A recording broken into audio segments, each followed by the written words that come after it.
আমরা দেখেছি বেগম খালেদা জিয়া কিভাবে তার সন্তানের সামনে দাঁড়িয়ে কান্না করেছেন।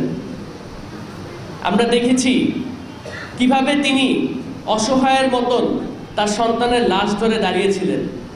আমি আমার মাকেও দেখেছি তিনি কিভাবে তার সন্তানের সামনে তার লাশটি ধরে দাঁড়িয়েছিলেন। আমার বাবা বাংলাদেশ জাতীয়তাবাদী দলের একজন কর্মী। তিনি ছোটবেলা থেকেই আমাদেরকে আপসহীন দেশনেত্রী খালেদা জিয়া, এই ফোনটা সরালে আওয়াজটা সরে যাবে। তিনি আমাদেরকে ছোটবেলা থেকেই আপসহীন দেশনেত্রী বেগম খালেদা জিয়ার আদর্শে অনুপ্রেরণা করে বড় করেছেন এবং আমাদেরকে শিখিয়েছেন কিভাবে বেগম খালেদা জিয়ার মতন আপসহীন থেকে নিজের জীবনকে পরিচালিত করতে হয়। সেই শিক্ষা থেকেই, আমার বাবার দেওয়া সেই শিক্ষা থেকেই আমরা আমাদের জীবনে বড় হয়েছি এবং আমরা জুলাই আগস্ট গণঅভ্যুত্থানের সময় আমরা সেই খুনি ফ্যাসিস্ট হাসিনার সাথে আপোষ করিনি।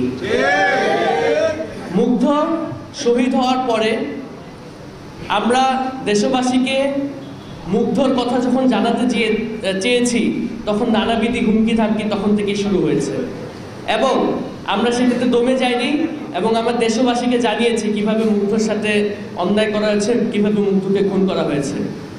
তারপর থেকেই আমাদেরকে গণভবনে নেওয়ার জন্য নানাবিধি চাপ হুমকি থামকি দেওয়া হয়েছে, কিন্তু আমরা সেটিতে দমে যাইনি।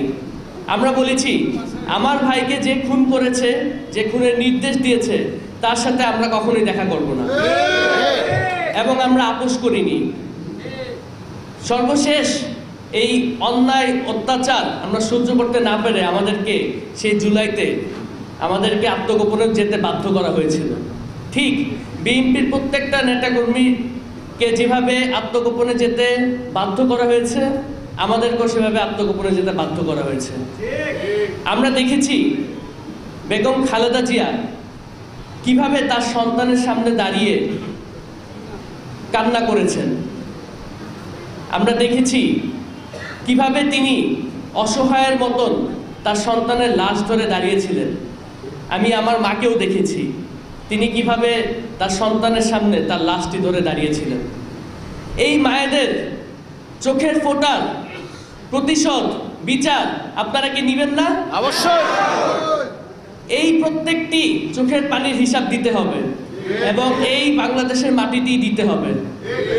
আমরা সবাই মিলে, এই দেশের সকল জনগণ মিলে আমরা এই জুলুমের বিচার আমরা করব।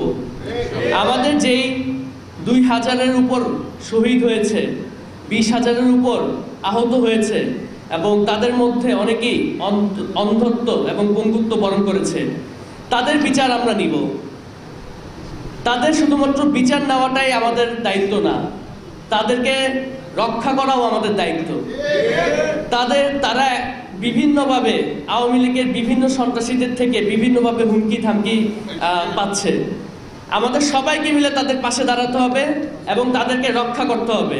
তারা এই দেশের সম্পদ, এই শহীদ এবং আহতরা এই দেশের সকলের সম্পদ। আমরা সবাই মিলে, এই দেশের সকল জনগণ মিলে আমরা তাদেরকে রক্ষা করব।